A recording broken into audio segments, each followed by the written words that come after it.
today's video, we are going to practice one of my personal favourite restorative postures, side lying stretch. Now, I love it because one, I get a great deal from it, but also because I find it a posture that I can modify quite easily to sometimes feel more stretch. You know, sometimes you come into a practice, both as a student and also the practice that I'm teaching, and I need to feel something more. I need to feel more of a physical stretch, not to the point where it feels uncomfortable, but I need to ground to something. My mind is so occupied that I need to feel something and be in the posture, and that's quite easily achievable within this practice. Also, at times, maybe within the same posture, I feel that I need to soften, I need to make that sensation much subtler and get the sensation of ease back in. And again, this posture offers us that too. Very easy to modify without actually needing to change a great deal with the props. Let's look at the props then. So for our setup today, we're going to have 2 blankets, a brick and a bolster.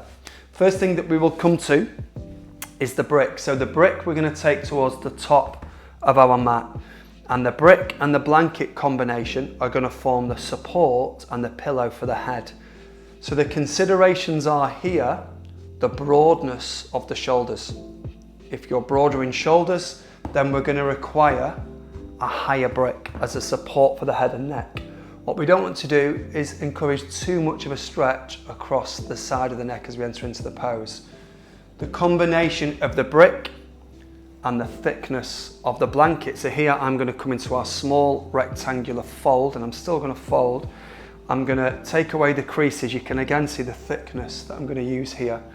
Having the lip of the blanket just off the edge of the brick. So again, it takes away from the harshness of the brick resting against the jaw or into the neck as I begin to lie down. So the lip is just heading off. Smooth out anything here. The second blanket we're going to take to one side for a moment. We'll discuss that soon. The bolster comes into play. Usual considerations with the bolster. Here it's the zip, just ensuring that the zip is facing downwards and away from the body. And then the second consideration we've touched on several times before is where the beans lie. So if you want to feel more sensation, then we move the beans to the center. So the bolsters that are more moldable like this one, if I create a greater thickness down the center, I'm going to feel more of a stretch. If I want to feel less, and your bolster again is more malleable, then I simply pad out the middle, and that means there's going to be less of a stretch for me. The second blanket is essentially to add more comfort. So as the legs come on top of one another, we don't feel any of the bony prominences of the shin or the ankles or the knees.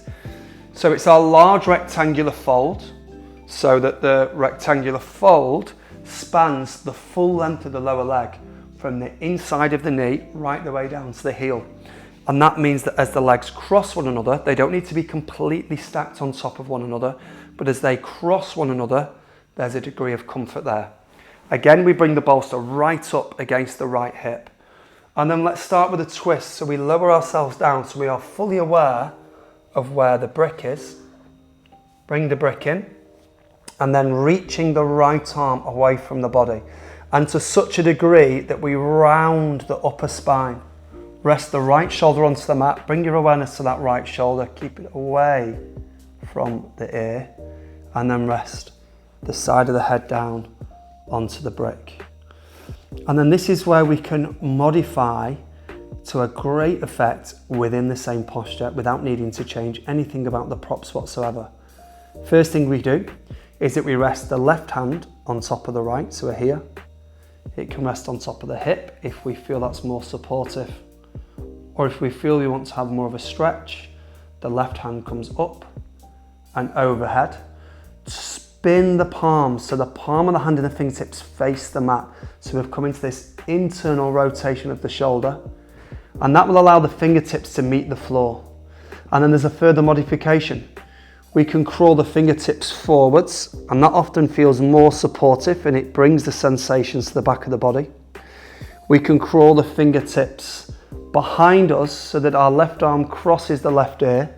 That's going to spin us more into a little bit of a heart opener, and it's going to create more sensation across the side of the body and the front of the body too. So while you're here, just crawl and investigate, maybe a little slower than I am, how that very small change to the position of the left hand creates quite a profound change within the rest of the body. And then once we are here, we simply rest down. Perfect. Now there are a few other variations that I like to bring into this practice I'd like to share with you. One, that we can bring in some other techniques of massage and self-massage that we've used before. And again, you can apply these really in any of the postures, but they really lend themselves to these side lying poses. Resting the hands one on top of another and massaging into the hands, using the fingertips and the thumbs to massage into the hands. And then also the sensation of just palpation, sliding the left hand along the right, letting it travel upwards all the way to the heart, sliding across the chest and the body and bringing us into a slight twist, so a supine twist, and then bringing us all the way back so the two hands meet. And then a further variation is to bring the hands one on top of another, slide the left hand upwards so it meets the mat, and then coming up onto fingertips and sliding the left hand along the floor until eventually the left hand crosses the head. And if it feels comfortable, you spin, rotate the palms skywards, look skywards, and again come into a supported twist before heading back and the two hands meeting. So again, for myself, because it's a favourite of mine, it's probably one of the postures that I've investigated the most. Those that practice with me will be very familiar with this because it's one that I often include in my sequences. And again, because it offers us such a broad spectrum of modifications without the need to change too many of the props. So a further variation is going to include bringing in a second bolster. So our setup where we've previously been remains the same. So bolster across the waist, pillow here across the top. We've changed how we're going to use the blanket. We're actually going to place the blanket underneath the lower leg, and that's because it's going to bring the knee into contact with the floor. Now, if you feel you like the idea of the sensation of the cool, firm floor as a complexion against the warm, soft props, let's go with that variation too. And then finally, the back leg, we're going to bring it up, and the entirety of the lower leg is going to be supported by the bolster. So the bolster is resting underneath my inner knee, the entire shin and the ankle. Let's slowly walk into it so I can show you the full extent of the posture. So here, it just means there's a little more support to the back leg. And then we can do the same. The left hand can rest on top, can rest out to the front, or we can bring it forwards into the stretch. So let's set up using one of the modifications that we've touched on in this video. I am going to instruct in a way where we include some movement here. So we are going to include the sensations and the touch and the palpation and massage. We are going to bring in a twist and a slight rotation before we settle into the posture. So let's maybe make a selection with one where we feel really stable and really safe so that we can bring a little movement in. And then I can help you experience something that kind of almost broadens or gives a different perspective on the stillness that we find in restorative yoga. When you're ready, let's take our postures. Just taking your time to slowly make your way down to the right shoulder. Making any necessary adjustments with the brick and the blankets. And then giving yourself enough time to allow the full weight of the body to rest into the curvature of the bolster. Taking just a few breaths here. And then taking your time, bring your left hand up to rest upon the ribcage area. And just pausing here so that you can feel the sensation of the breath as it enters the body and then leaves again.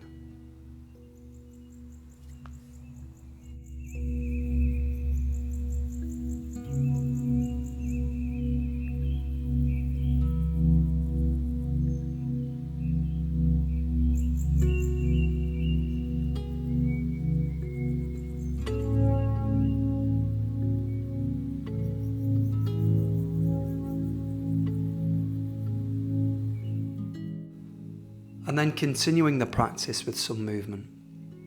Bringing the left hand to join the right. And then using a massage technique where you slide the left hand up the right arm, travelling all the way to the shoulder, sliding the left hand across the chest and just very gently coming into a twist. And then bringing the left hand back across the body, gliding down your arm until the two hands meet. And just following that movement and rhythm in a more intuitive way. Feeling your body roll across the bolster and then roll back.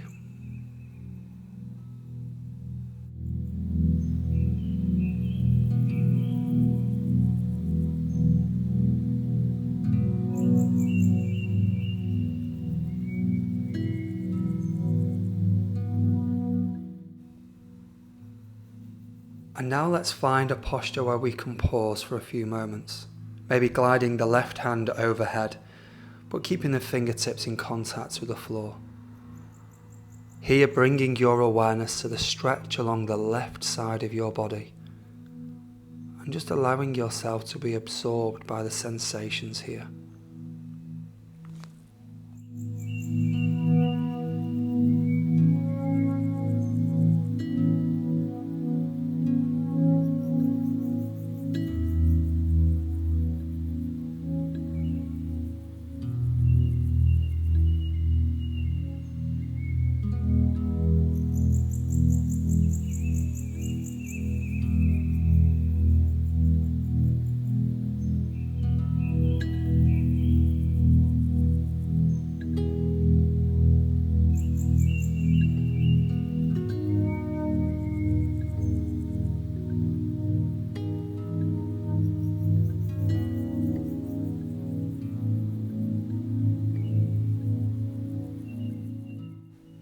And now beginning to increase the breath, just to bring more sense of aliveness and alertness as we start to transition to the other side. Pressing firmly into the palms of the hands so you can feel the full strength of your arms.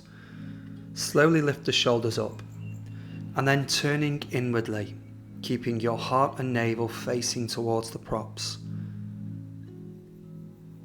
As you transition over to the other side, just encourage the bolster to be nice and tightly cradled towards the waist and the hips. Slowly making your way down onto the left shoulder and then resting the head onto the cushioning of the brick and the blanket. Allowing your right arm to rest on top of the body. Tune into the sensations of the breath once again.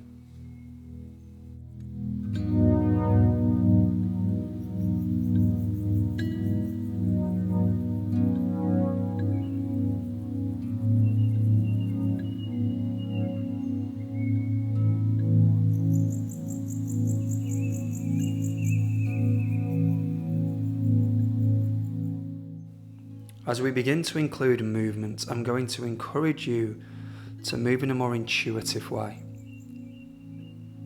Really invest in the sensations that you experience as you roll into a twist or reach the right hand overhead.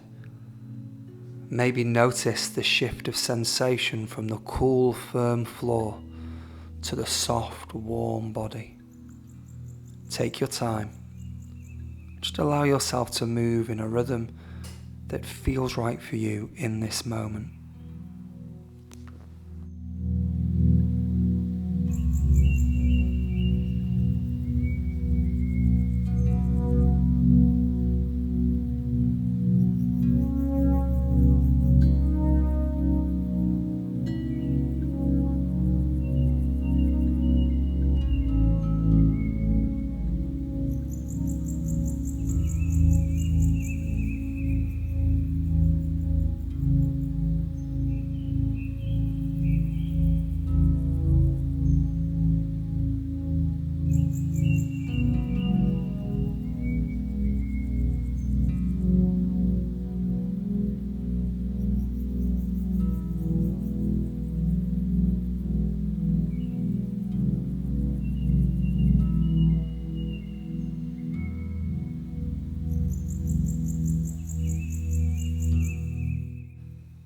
And now just taking a few moments to pause feeling the full weight of the body. Allow the body to relax into the props, feeling the support of the bolster, the bricks and the blanket. Let the exhale lengthen and let the mind rest.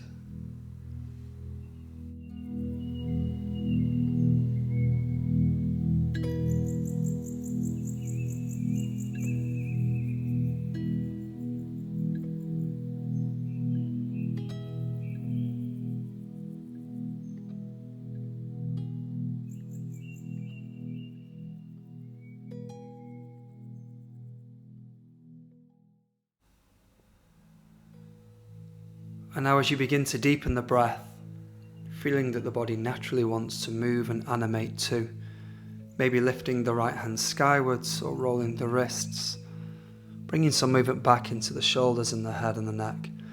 And as you firmly press into the palms of both hands, lift yourself up, but maybe keep the navel and the heart facing the bolster. Bring as much movement and rhythm into your body, arching the spine, bending the spine, lifting the head and lowering the head. And as you feel these rhythms and this curvature of the spine, you find that there's a greater degree of softness now.